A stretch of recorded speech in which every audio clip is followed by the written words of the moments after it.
Okay, we're moving on to the next part of our agenda, Chief Financial Officer's Report. Tim, I wanted to start by giving you an update on Senate Bill 16, I just got confused. I looked over there and I'm like, oh. which I'm sure you've all heard of. This is a bill that was introduced in January, and its aim is to overhaul the state's current educational funding system.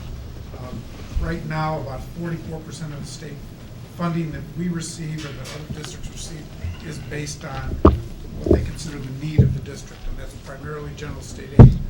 They measure the amount that you should receive versus the amount of local revenue that can be used to offset that need.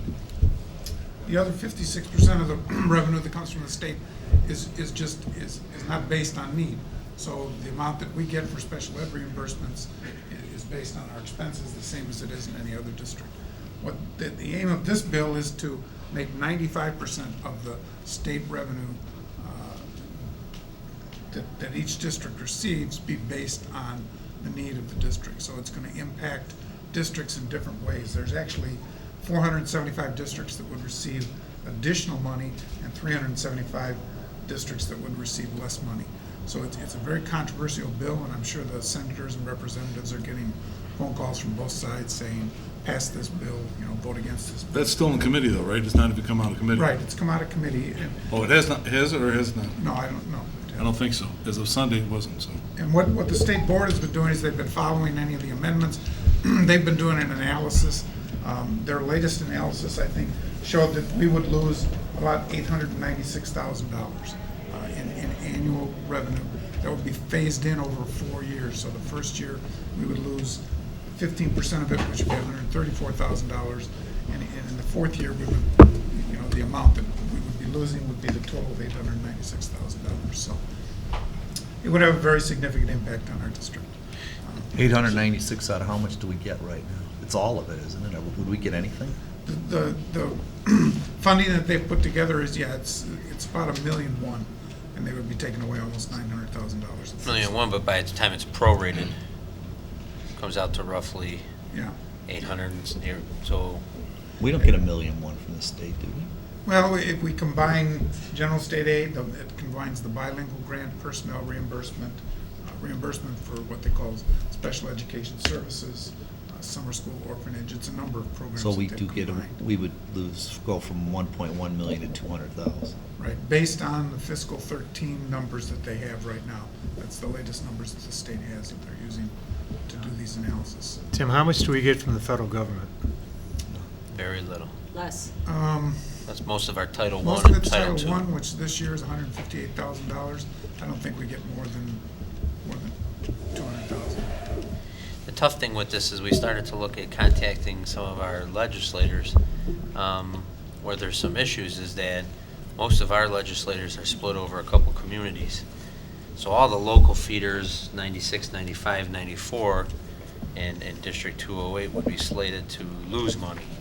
But some of the other districts that those same legislators represent are set up to gain significantly. Yeah, but we got to do what's good for us. No, We're so- already at the 1.1 million is low. compared Sure, but to I'm saying, most as you local. contact them, from what I'm saying to you is as I contact them and say, hey, don't support this bill, the next superintendent maybe in another town is saying, support this bill because we'll get 3 million more. So what we should do is encourage our community to bombard our local rep and senators to say no.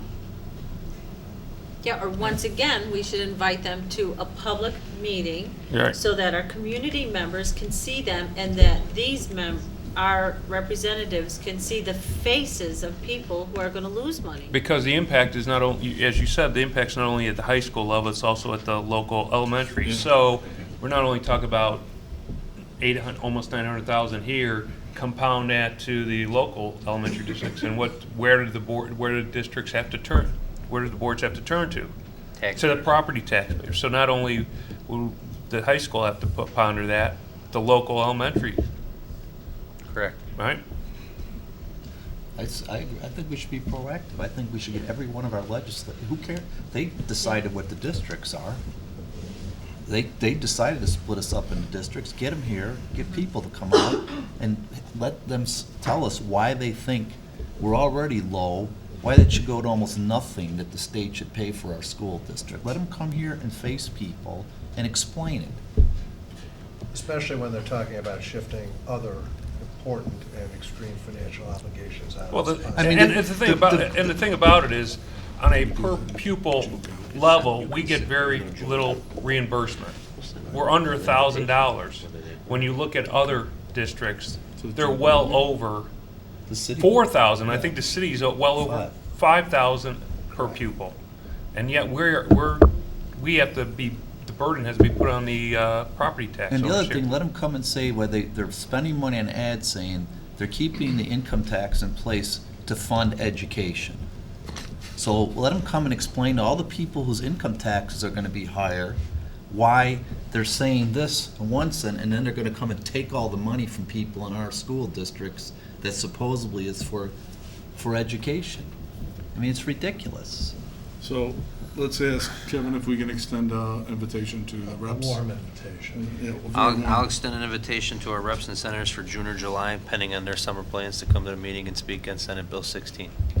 Does this have a chance of getting passed in the next 6 days or whatever? It's still in committee, I don't think it's. In the legislative update I read today, the committee, the representative, the senator in the Senate committee, his name escapes me, says he felt he had 30 votes to get it past the Senate, but then it would have to go down to the House. So I don't think it will be passed in the next 6 days. I don't think. And if, Tim, with your group, the financial schools, and Kevin with yours, let's just keep on what we can do. I'll extend an invitation. All right, thank you. And the financial report for the month ending April 30th, we had revenue of $723,000. That as we get to the end of the year here, we've received most of the property tax money, so our revenue is not very significant on a monthly basis. I did highlight a number of the items where we've collected money, where we received money this year. There was a question regarding registration fees of $30,000 that was collected. And the question of why is that so high in the month of April? And part of the reason is that we tell the students that if they want to go to prom, they have to pay their fees. So in March, and especially in April, with the prom being May 2nd, I believe, we received, I think, $76,000 in fee payments during those 2 months, which is one of the reasons why it's so high. When we received those payments, there was another question regarding the registration fees being significantly over budget and the pay to participate fees being significantly under budget. When we collect all of these fees, we put all of that money into the registration fees, and then we reallocate it later on. When we're collecting money, like in those few weeks before prom, we literally have students lined up down the hall, at lunchtime waiting to get in. It's impossible for the woman who's collecting that to segregate that into all of the different accounts. So everything goes into registration fees, which means that account looks, significantly over budget, but that's going to change as we reallocate it. That's going to drop down, and those pay to participate fees are going to increase. There was also a question regarding a couple of revenue items in the federal revenue. This is on page 15. The special education room and board, we received $25,000 this year. That was actually a payment from last year that wasn't budgeted for this year. It was money that the state owed us last year that they didn't pay us till the beginning of this year. There was also a question regarding a grant of tech enhancing education, and that really, we budgeted an amount for voc ed up in the state revenue, which should have been budgeted down below with this tech enhancing education. And I think the budget was $22,000, and the amount we received was about $21,000. There was also a question regarding some of the revenue in the operations fund. We have a rental, or What page is that? I'm sorry, it's on page 18. We have a revenue line item called other local revenue. The number is 1911. We're going to change the description on that. That actually is revenue that we get from the rental of the cell tower. So we'll change the description on that so it'll say, cell tower revenue. The other local revenue, which is the 20-1999, is the money that we received this year from the insurance company for the damage that we had, the flood damage that we had, and some of the other damage we had later in the year and that kind of thing. But we received $33,000 from our insurance company as a reimbursement. And then on the expenditure side, I think that there was a question regarding professional development, and I think I can maybe try and explain professional development and answer a number of these questions. We set up individual professional development accounts for each of the support districts or support departments. So for example, the board has a professional development line item, the superintendent's office has one, my office has one, data processing technology. Those are line items that are set up and that money comes out of district funds. The professional development that we have for the teachers, for the certified staff that is not administration, does not come out of any grant funds. That comes out of out of any district funds. That comes out of the grants. So we have money that we have to set aside in Title I for staff development. Title II is completely set aside for staff development. This is, for, as I said, for teachers and other certified staff other than the administration. We have staff development that we have to set up in the bilingual grant. We have staff development in the Perkins grant. I think that's all the grants. So there are line items that are set up for those grants. And sometimes those line items change. Sometimes the state board will say, no, you have to change that line item from here to here. As an example, we did the Title I grant. We set up what we considered non-capital equipment. The state came back and said, no, we consider that capital. You have to put it into a capital account. So then we have to change the account numbers. If we have to set up money, for example, for community involvement, we have to set up a line item in the, in a different area other than what that like for example in the Title II grant or Title I grant. And when we're setting the budget for the grants, like at this point in the year, I don't know what the grant income is going to be next year in the various grants. So I'm setting up the budgets and with revenue and expenditures the same as we've had this year. So for Title I, for example, I'll set up the same amount that we received this year as next year's budget for both revenue and expenditures. And we also don't know exactly where what those expenditures are going to be, if they're going to be for salaries or if they're going to be for professional development. So we just set up one line item that says, Title I expenditures. That's why when we have these reports that come out as we go through the year, once the grants have been written and we have to put the expenditures into these various accounts, we'll see some accounts that are over budget, some accounts have no budget, but we have expenditures, and yet the line item that we may have set up those expenditures for has very insignificant expenditures. It's just because when we write the grants, we have to write them into certain account numbers.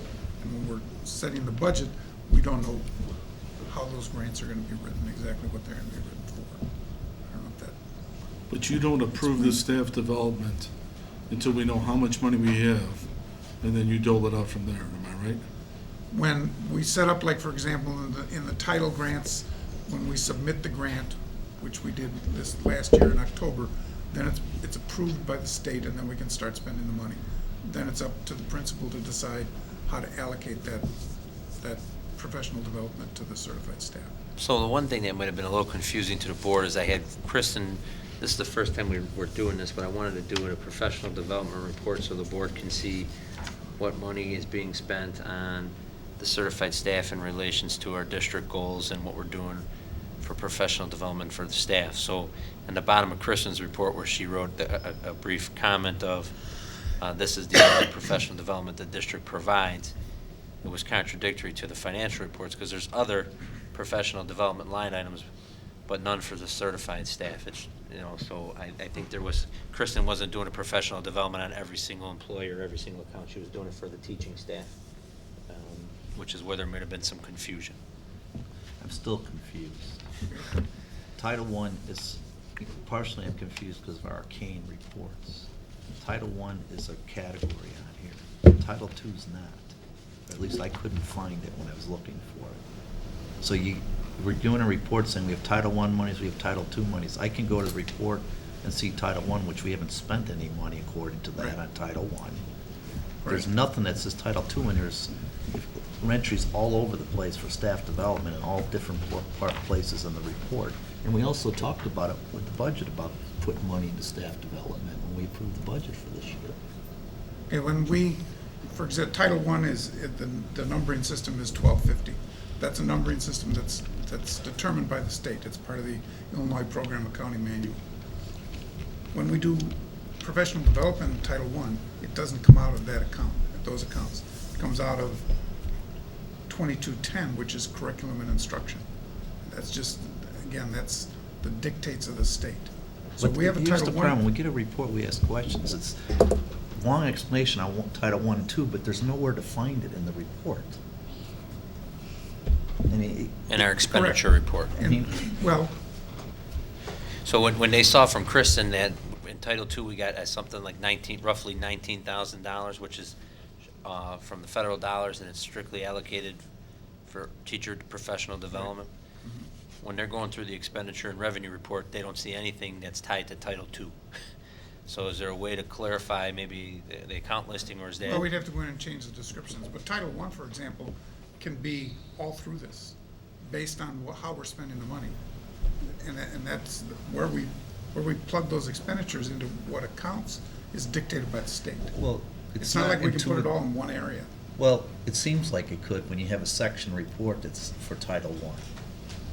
I mean, I'm gonna continue to struggle with this, because these reports are so disconnected from the explanations. There's a section in expenditures on Title I, there's like Correct. 30 line items on it. Correct. And there's an expression here that, here's what we spent on Title I, and then we'll say, but we don't put it in that section of the report. Because the state tells us to put it in a different section. Okay, I have to set it up. For example, Title I professional development is under 2210.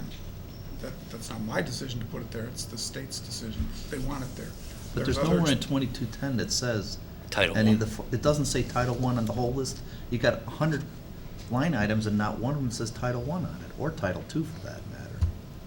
So, you know, I struggle all the time when I'm trying to figure out what we're being told. And I go look at the reports you give, and there's the Title I, there's no expenditures. There's no Title II. The other report says all the money was in 1 and 2. Now it's on another thing, and nowhere on the 2210. In fact, on our report, the subtotal for 2210 says improvement of. I don't even have any idea what it's for, because of the way the report is. It just says improvement of. But it doesn't show anywhere that it's Title I, Title II, or anything on there.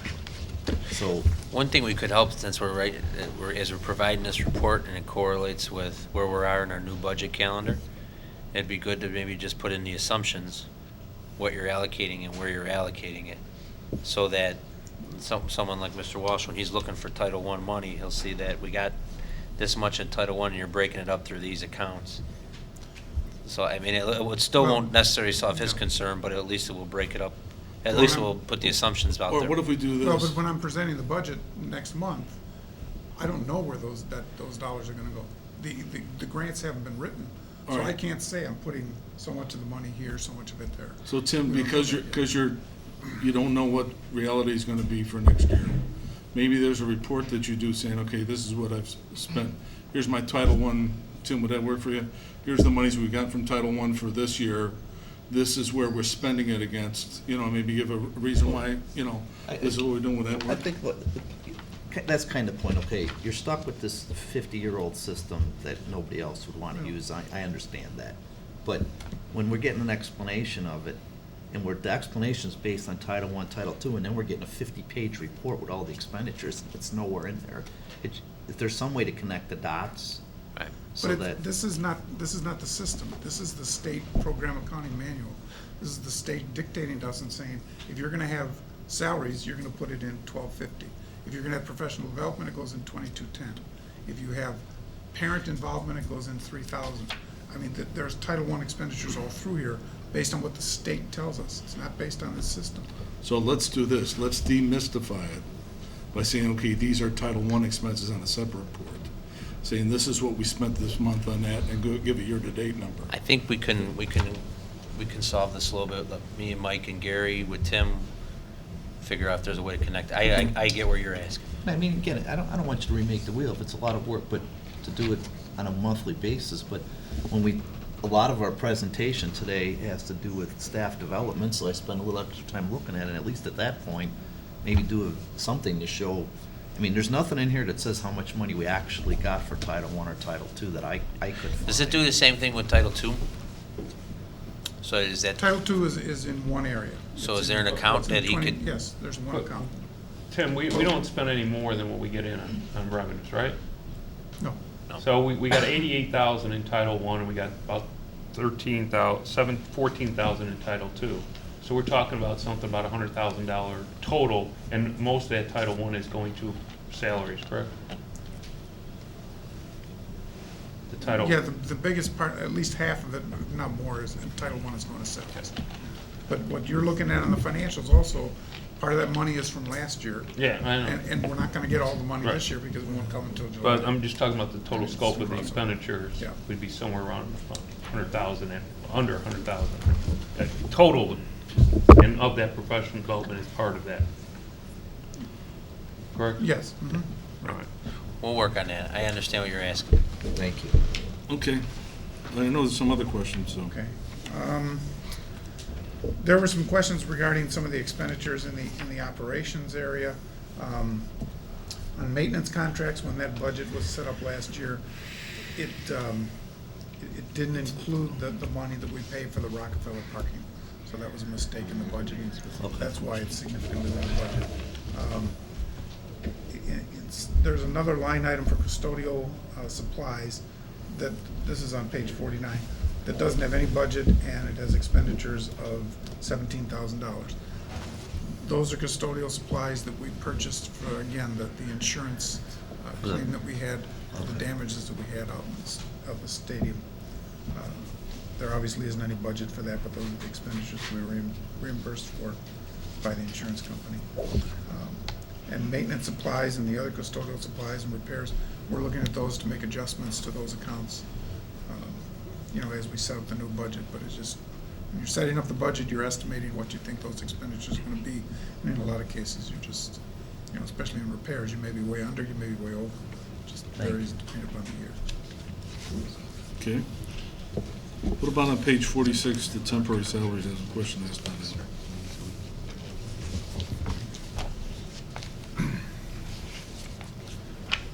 Okay, the temporary salaries, the first one is ELL parent educator. That's money that comes out of the ELL grant. This is a line item that we have to create again based on the grant. It's for translations with the meetings that we have with the parents where we need to do Can I ask a translation. question on that, though? Do you mean to say if we don't get a grant, we don't provide translators if people need them? Well, no, we do get a grant, and that's how we pay for it. And I mean, I'll ask that to Kirsten, but I also struggle with a little bit with we get a grant and we do this, and I asked you this several times on other occasions, could we use the money for something else? And like this example here, I mean, we did budget, it's only $2,000, but it struck me as an odd thing not to budget for, because I assume if we didn't get a grant, we'd still provide a translator if a family needed a translator. Don't we have to? Or Yeah, would I we, think- whether we had to? Yeah, but I a think lot we of have these some, grants- we have a few staff members on staff, like if a parent comes in for a meeting and they have trouble with, they need translator, we'll have the staff member serve as the translator in between Okay. This is for translating at meetings at night when they're doing community outreach and some things like that. Okay. So it's after work hours, where we wouldn't have people. And in a lot of these grants, we're setting up, the expenditures that we write into the grant are based on what the state tells us we have to put in there. Okay. I'm sure there's a certain amount that has to go in here. There's other examples of that. But, the largest one of those items, which is the 1290, 13302, that's the salaries that we pay out for the age group gymnastics. And that here shows it's $8,000 over budget, but I think our revenue in age group gymnastics is about $20,000 over budget. That's a program that just keeps growing every year. So we've been exceeding revenue and exceeding expenditures in those accounts. And the other three items on the temporary salary, 307, 308, 309, those are the different swim programs that we have. There's the wet program, the open swim, and the swim lessons. Swim lessons will eventually be eliminated? Because now that Bullets run swim lessons? Yes. Yeah, that's why I think the amount is so low in comparison. When we set the budget up, we hadn't come to that agreement with the bullets yet, but the expenditures are very. That was all questions, right? Thanks. Yeah. Tim, did you have anything else? No. Any questions for Tim?